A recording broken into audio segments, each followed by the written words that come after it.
नमः शिवाय। शिवजी सदा सहाय।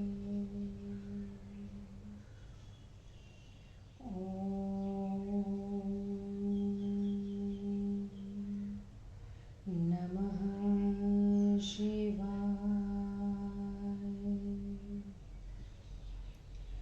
गुरुजी सदा सहाय। जय गुरुजी। अथ श्री वामन पुराणं 93 अध्याय। पुलत्स्य उवाच।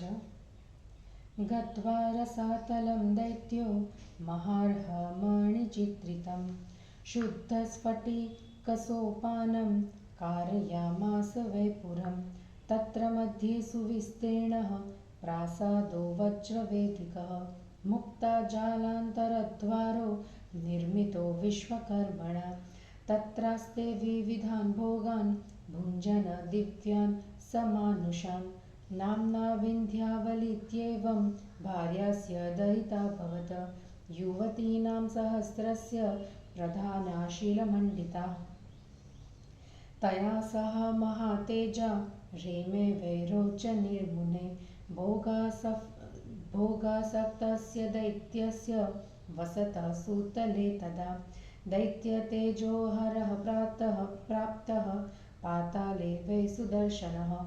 चक्रे प्रविष्टे पातालं दानवानां पुरे महान्। बभो हलहलाशब्दः क्षुभिर्तार्णवसन्निभः। तं च श्रुत्वा महाशब्दं बलिस्खण्ड खड्गं समाददे। किमेतदितिथ्यं च पप्रच्छासुरपुङ्गवः। ततो विन्ध्यावली प्राह सान्त्वयन्ती निजं पतिं। कोशे खड्गं समावेश्य धर्मपत्नी शुचिव्रता। एतदभवत् चक्रं दैत्यचक्रक्षयं करं। सम्पूजनीयं दैत्येन्द्र वामनस्य महात्मनः। इत्येवमुक्त्वा चार्वङ्गी सार्धपात्रा विनर्ययो। अथाभ्यागात सहस्रान्रं विष्णौ चक्रं सुदर्शनं। ततो सुरपतिप्रह्यः कृताञ्जलिपुटो मुने। सम्पूज्य विधिवच्चक्रमिदं स्तोत्रमुदीरयत। बलिरुवाच। नमस्यामि हरेश्चक्रं दैत्यचक्रविदारणं। सहस्राभं सहस्रार्हं सुनिर्मलं। नमस्यामि हरेश्चक्रं यस्य नाभ्यां पितामहः। तुण्डे त्रिशूलधृक शर्व आरामूले महाद्रयः। आरेषु संस्थिता देवाः सेन्द्राः सार्काः सपावकाः। जवे यस्य स्थितो वायुरापोऽग्निः पृथिवी नभः। आरप्रान्तेषु जीमूताः सौदामिन्युक्षतारका। ब्राह्मतो मुनयो यस्य बालखिल्यादयस्तथा। तमायुधवरं वन्दे वासुदेवस्य भक्तितः। यन्मे पापं शरीरोत्थं वाग्जं मानसमेव च। तन्मे हदस्वदीप्तांशो विष्णुचक्रसुदर्शनं। यन्मे कुलोद्भवं पापं पैतृकं मातृकं तथा। तन्मे हरस्वतरसा नमस्ते अच्युतायुध। आदयो मम नश्यन्तु व्याधयो यान्तु संशयम्। त्वन्नाम कीर्तनाच्चक्र दुरितं यातु संशयम्। इत्यमुक्त्वा मतिमान् समभ्यर्चाथ भक्तितः। संस्मरन् पुण्डरीकाक्षं सर्वपापप्रणाशनं। पूजितं बलिना चक्रं कृत्वा निस्तेजसोऽसुरान्।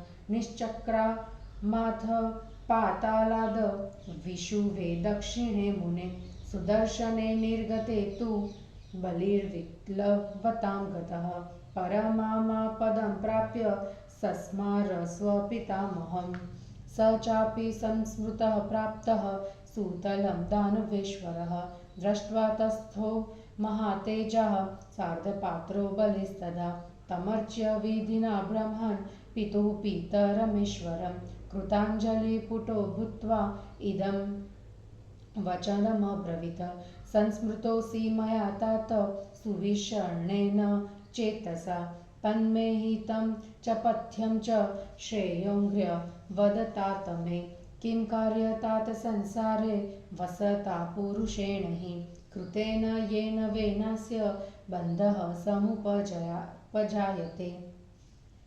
संसारार्णवमग्राणां नराणामल्पचेतसां तरणे यो भवेत् पोतस्तन्मे व्याख्यान्तुमर्हसि पुलत्स्य उवाच एतद्वचनमाकर्ण्य तत्पौत्राददानवेश्वरः विचिन्त्य प्राह वचनं संसारे यद्वितं परम् प्रह्लाद उवाच साधु दानव शार्दूल यत्ते जातामिति स्वीयं प्रवक्ष्यामि हितं तेद तथान्येषां हितं बले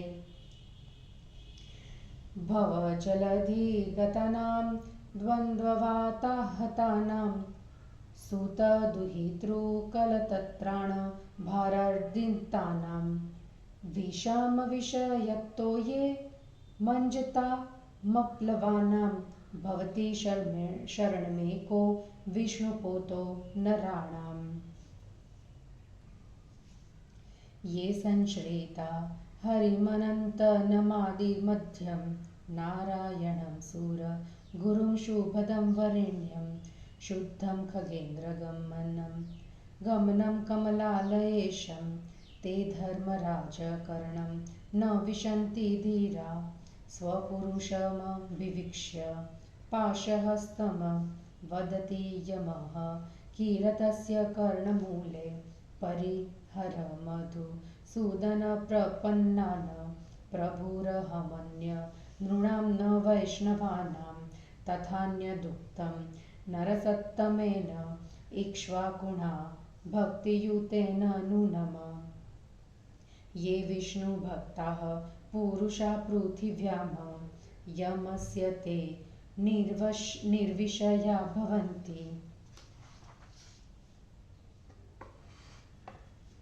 साजिह्यया हरिस्तौति तचित्तं यत्तदर्पितं तावेव केवलं श्लाघ्यो यो तत्पूजा करो नूनं नतो करो प्रोक्तो वृषशाखग्रपल्लवो नयो पूजयितुं शक्तो हरिपादाम्बुजद्वयम् नूनं तत्कर्षठला शालूकमथवा प्रतिजिह्यका रोगो वान्यो न साजिह्या ज्ञानभक्तिहरिर्गुणान् शोचनीयः सबन्धूनां जीवन्नपि मृतो नरः यः पादपङ्कजं विष्णोर्न पूजयति भक्तितः ये नरा वासुदेवस्य सततं पूजने रता मृता अपि न शोच्यास्ते सत्यं मयोदितं शारीरं मानसं वाग्जं मूर्तामूर्त चराचरं दृश्यं स्पृश्यमदृश्यं च तत्सर्वकेशवात्मकं येनार्चितो हि भगवान् चतुर्धा वे त्रिविक्रमः तेनार्चिता न सन्देहो लोकाः सामरदानवा यथा रत्नानि जलधेरसङ्ख्येनानि पुत्रक तथा गुणा हि देवस्य त्वसङ्ख्यातास्तु चक्रिणः ये शङ्खचक्रार्बजकरं सशारडिङ्गं गीर्णं खगेन्द्रकेतुं वरदं श्रियपतिं समाश्रयन्ते भवभीतिनाशनं संसारगर्ते न पतन्ति ते पुनः येषां मनसि गोविन्दो निवासी सततं बले न ते परे भवं यान्ति न मृत्योर्द्विजन्ति च। देवं शार्ङ्गधरं विष्णुं ये प्रपन्नः परायणं न तेषां यमसालोक्यं न च ते नरकोकसः न तां गतिं प्राप्नुवन्ति श्रुतिशास्त्रविशारदाः विप्रादानवशार्दूल विष्णुभक्ता व्रजन्ति याम् या गतिर्दैत्यशार्दूल हतानां तु महाहवे ततोऽधिकां गतिं यान्ति विष्णुभक्ता नरोत्तमः या गतिर्धर्मशीलानां सात्विकानां महात्मनां सा गतिर्गदिता दैत्य विनामपि सर्वावासं वासुदेवं सूक्ष्मव्यक्तविग्रहं प्रविशन्ति महात्मानं तद्भक्तान्यचेतसः अनन्यमनसो भक्त्या ये नमस्यन्ति केशवं शुचयस्ते महात्मानस्तीर्थभूता भवन्ति ते गच्छन् तिष्ठन् स्वपग जाग्रत पिबन्न शन्न भीक्षणशः ध्यायन् नारायणं यस्तु न ततोऽन्योऽस्ति पुण्यभाग् वैकुण्ठं खड्गपरशुं भवबन्धसमुच्छिदं प्रणिपत्य यथा न्यायं संसारे न पुनर्भवेत् क्षेत्रेषु वसते नित्यं क्रीडन्नास्ते मितद्धुतिः आसीनः सर्वदेहेषु कर्मभिर्न सबध्यते येषां विष्णुः प्रियो नित्यं ते विष्णुः सततं प्रियः न ते पुनः सम्भवन्ति तद्भक्तास्तत्परायणः ध्यायेद दामोदरं यस्तु भक्तिनम्रो चयेत्तज्वा न स संसारपङ्केऽस्मिन् मज्जते दानवेश्वरं कल्यमुत्थाय ये भक्त्या स्मरन्ति मधुसूदनं स्तुवन्त्यप्यभिशृण्वन्ति दुर्गाण्यन्ति तरन्ति ते हरिवाक्यामृतं पीत्वा विमले श्रोत्रभाजने प्रलक्ष्यति मनो येषां दुर्गाण्यन्ति तरन्ति ते येषां चक्रगदापाणो भक्तिरव्यभिचारिणी ते यान्ति नियतं स्थानं यत्र योगेश्वरो हरि विष्णुकर्म प्रसक्तानां भक्तानां या परागतिः सा तु जन्मसहस्रेण न तपोभिरवाप्यते किं जप्येस्तस्य मन्त्रैर्वा किं तपोभिक्रिमाश्रमेः यस्य नास्ति परा भक्तिः सततं मधुसूदने वृथा यज्ञा वृथा वेदा वृथा दानं वृथा श्रुतं वृथा तपश्च कीर्तिश्च यो द्वेष्टि मधुसूदनम् किं तस्य बहुभिर्मन्त्रैर्भक्तिर्यस्य जनार्दने नमो नारायणायेति मन्त्रः सर्वार्थसाधकः विष्णुरेव गतिर्येषां कुतस्तेषां पराजयः येषामिन्दीवरश्यामो हृदयस्यो जनार्दनः सर्वमङ्गलमाङ्गल्यं वरेण्यं वरदं प्रभुं नारायणं नमस्कृत्य सर्वकर्माणि कारयेत विष्ठयो व्यतिपाताश्च येन्ये दुर्नीति संभवाः ते नामस्मरणाद्विष्णोर्नाशं यान्ति महासुर तीर्थकोटिसहस्राणि तीर्थकोटिशतानि च नारायण प्रणामस्य कलां नार्हन्ति षोडशीम् पृथिव्यां यानि तीर्थानि पुण्यान्यायतनानि च तानि सर्वाण्यवाप्नोति विष्णुर्नामानुकीर्तनात् प्राप्नुवन्ति न तार्लोकान् व्रतितो वा तपस्विनः प्राप्यन्ते ये तु कृष्णस्य नमस्कारपरैर्नरैः योऽप्यन्यदेवभक्ता भक्तो मिथ्यार्चयति केशवं सोऽपि गच्छति साधूनां स्थानं पुण्यकृतां महत् सातत्येन ऋषिकेशं पूजयित्वा तु यत्फलं सुचीर्णतपसां नॄणां ततः फलं न कदाचन त्रिसन्ध्यं पद्मनाभं तु ये स्मरन्ति सुमेधसः ते लभन्त्युपवासस्य फलं नास्त्यत्र संशयः सततं शास्त्रद्रष्टेन कर्मणा हरिमर्चय तत्प्रसादात् परां सिद्धिं बले प्राप्स्यसि शाश्वतीं तन्मना भव तद्भक्तस्तथा जितं नमस्कुरुः तमेवाश्रित्य देवेशं सुखं प्राप्स्यसि पुत्रक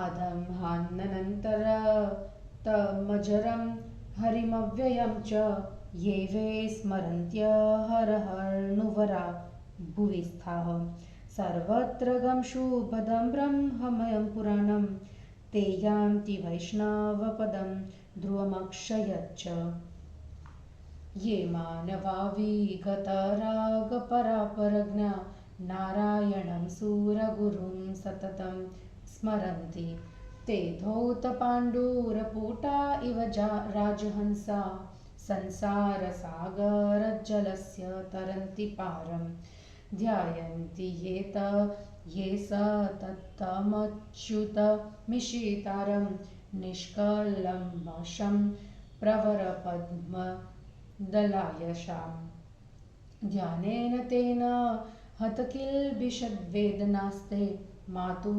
पयोधरसं न पुनः पिबन्ति ये कीर्तयन्ति वरदं वरपद्मनाभं शङ्खाब्जचक्रवरञ्च पगदासिहस्तं पद्मालयावदन पङ्कजष्ठपदाख्यं नूनं प्रयान्ति सदनं मधुधास्तिनस्ते शृण्वन्ति ये भक्तिपरा मनुष्याः संकीर्त्यमानं भगवन्तमाधम ते मुक्तपापः सुखिनो भवन्ति यथामृतप्राशन तर्पिपास्तु तस्माद् ध्यानं स्मरणं कीर्तनं वा नाम्ना श्रवणं पठतां सज्जनानां कार्यविष्णोः श्रद्धेदा नैर्मुनेष्ये पूजातुल्यं ततः प्रशंसन्ति देवा ब्राह्योस्तथान्तः कर्णेरविक्लवे योऽर्चयेत केशवमीशितराम पुष्पैश्च पत्रैर्ज पल्लवादिभिः नूर्न समुष्ठो विदितस्करणेन। हिंदी अनुवाद।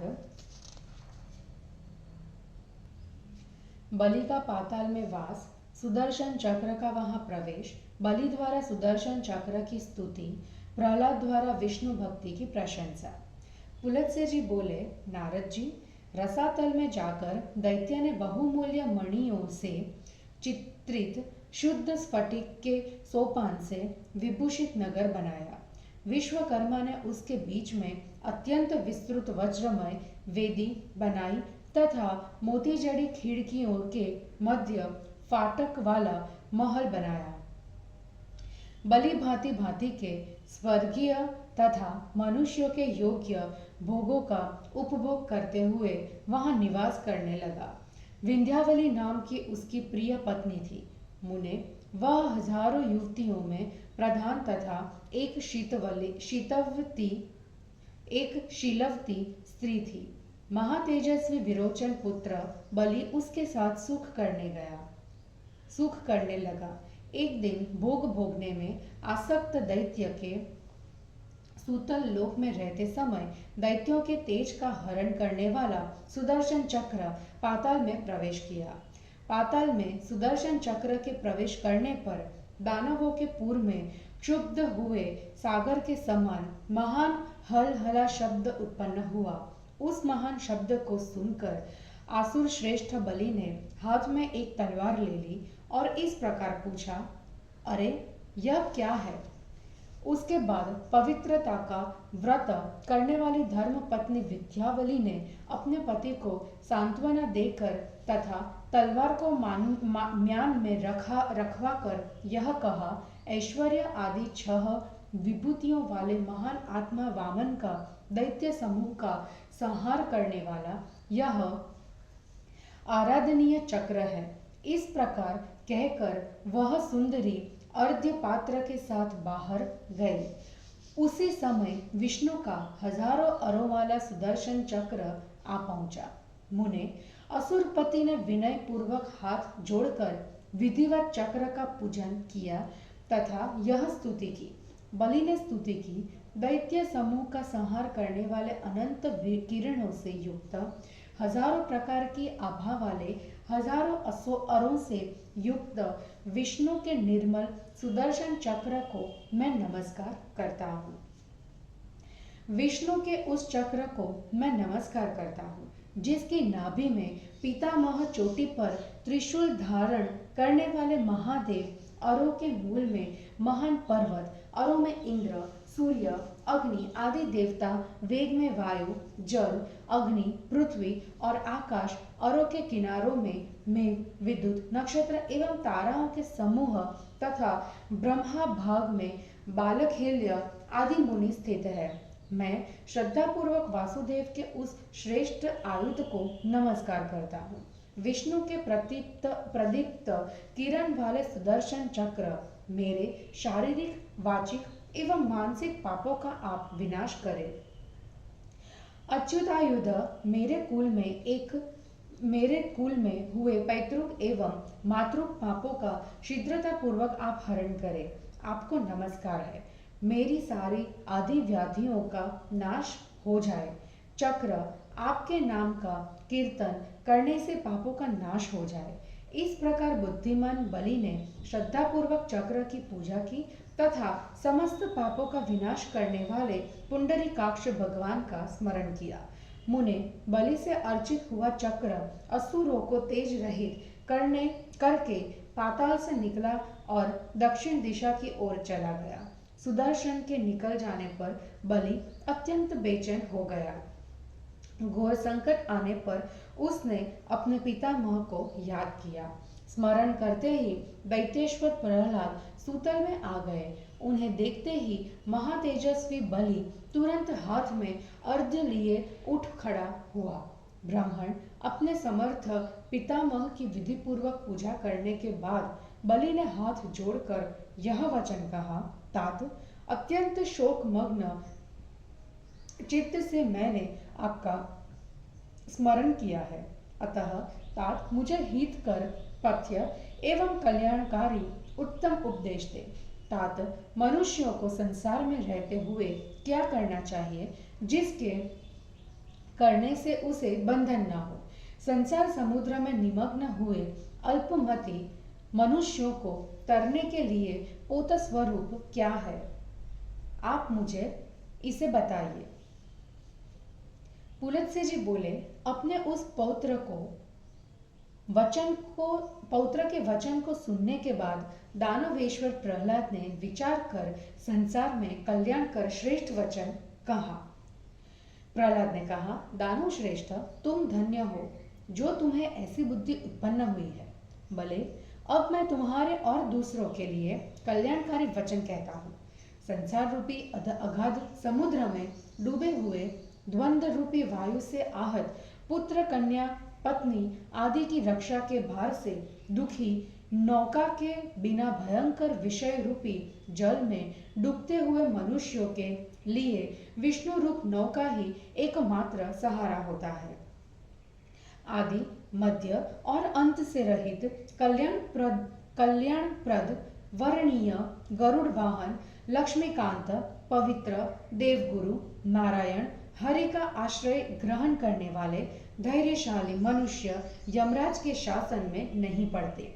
यमराज हाथ में पाश लिए खड़े अपने दूत को देखकर उसके कान में कहते हैं कि मधुसूदन की शरण में गए हुए मनुष्यों को छोड़ देना, क्योंकि मैं अन्य मनुष्यों का ही शासक हूँ, वैष्णवों का नहीं। इसके सिवा श्रद्धा युक्त नरश्रेष्ठ इक्ष्वाकु ने कहा था कि मृत्यु लोक में विष्णु भक्त व्यक्ति यम के शासन विषय से बाहर है। वहीं जिन्हा में जो हरि का गुणगान करती है वही चित्त है जो उनमें लीन है। वे ही हाथ प्रशंसा के योग्य है जो उनकी अर्चना करते हैं। जो हाथ श्री हरि के दोनों चरण कमलों की अर्चना नहीं करते वे हाथ नहीं है। अपितु वृक्ष की शाखा में लगे हुए आगेले पल्व है। जो जिन्हा हरि के गुणों का वर्णन नहीं करता वह जिन्हा नहीं। अपितु कंठ शालुक जिन्हा से युक्त मेढक का कंठ अथवा अन्य कोई रोग है।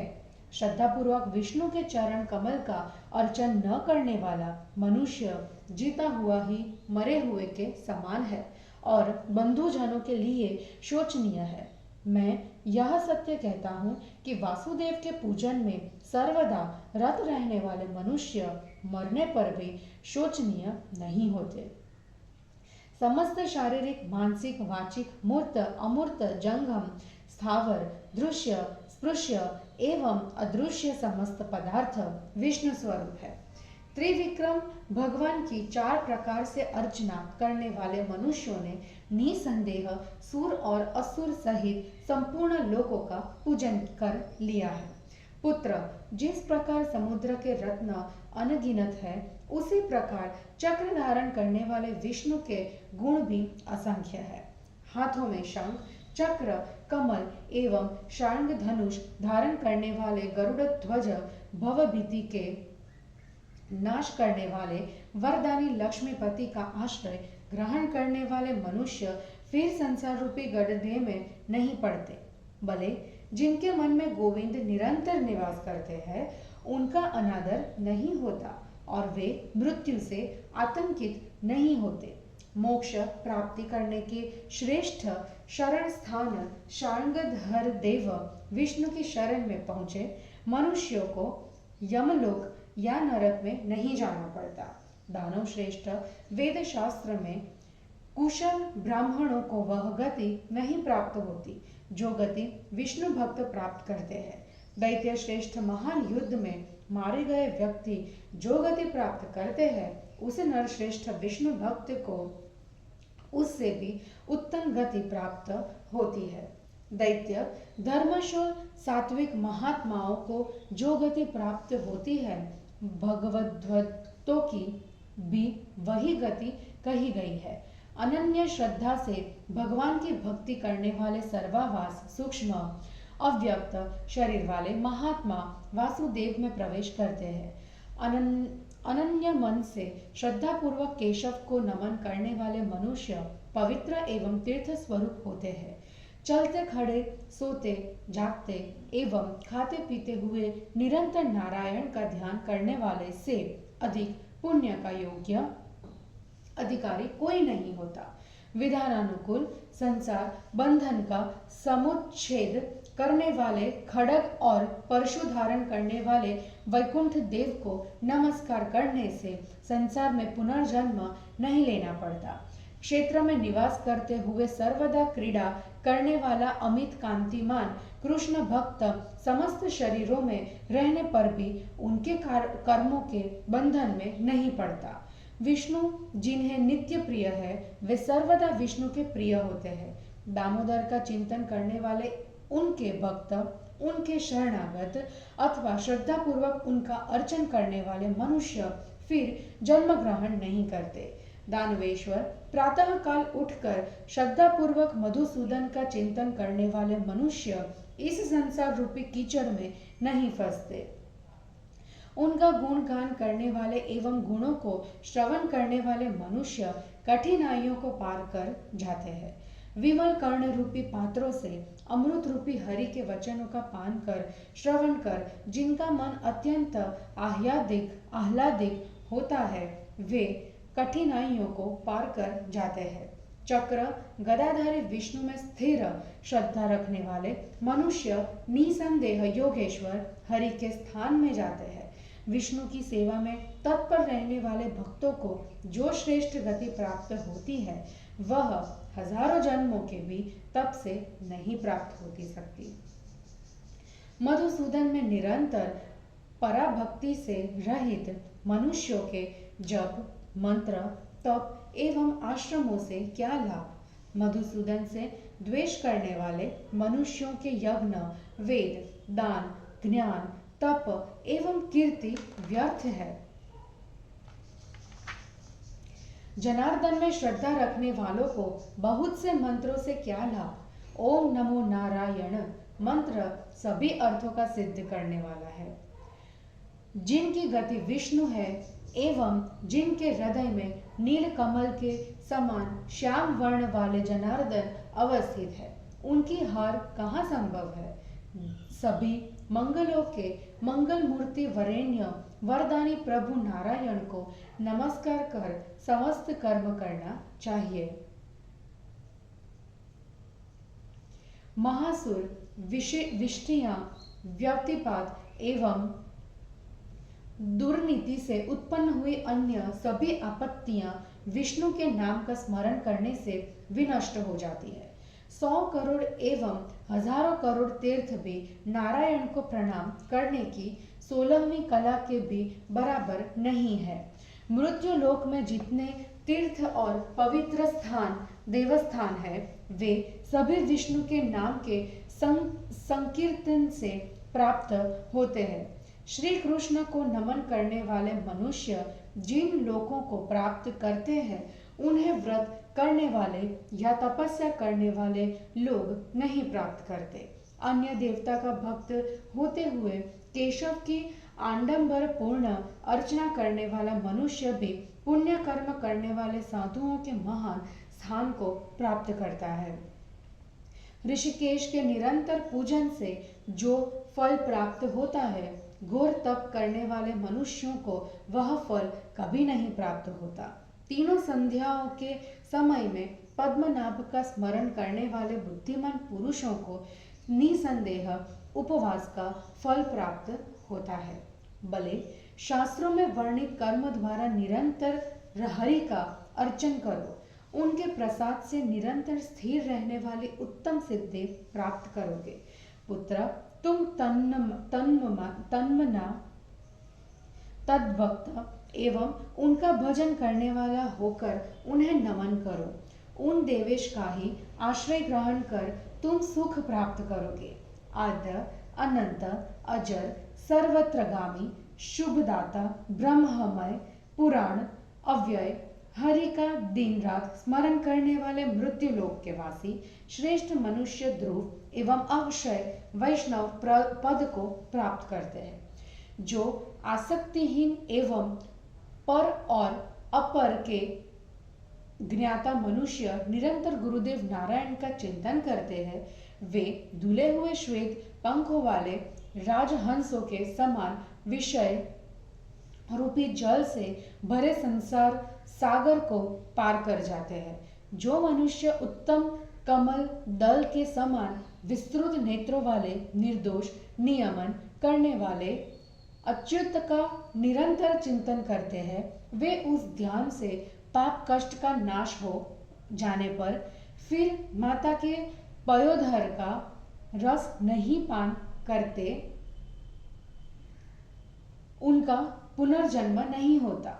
हाथों में शंख, कमल, चक्र, श्रेष्ठ धनुष, गदा तथा तलवार धारण करने वाले, लक्ष्मी के मुख कमल के भ्रमर, वर देने वाले पद्मनाभ का कीर्तन करने वाले मनुष्य निश्चय ही मधुसूदन का लोक प्राप्त करते हैं। अमृत पीने से तृप्त होने वाले प्राणी के समान भक्ति परायण मनुष्य आद्य भगवान का कीर्तन सुनकर पाप से मुक्त एवं सुखी होते हैं। अतः श्रद्धाशील मनुष्य को विष्णु का ध्यान, स्मरण, कीर्तन अथवा पाठ करने वाले मनुष्यों के विष्णु के नामों का श्रवण करना चाहिए। देवगण पूजा के समान उसकी प्रशंसा करते हैं। स्वस्थ बाह्य तथा आंतरिक इंद्रियों से जो मनुष्य पुष्प, पत्र, जल एवं पल्लवादि द्वारा शासन करने वाले केशव का अर्चन नहीं करता, निश्चय ही विधि रूपी तस्कर ने उसे लूट लिया है। और यहाँ इस प्रकार श्री वामन पुराण में 93वां अध्याय समाप्त हुआ। जय गुरु जी।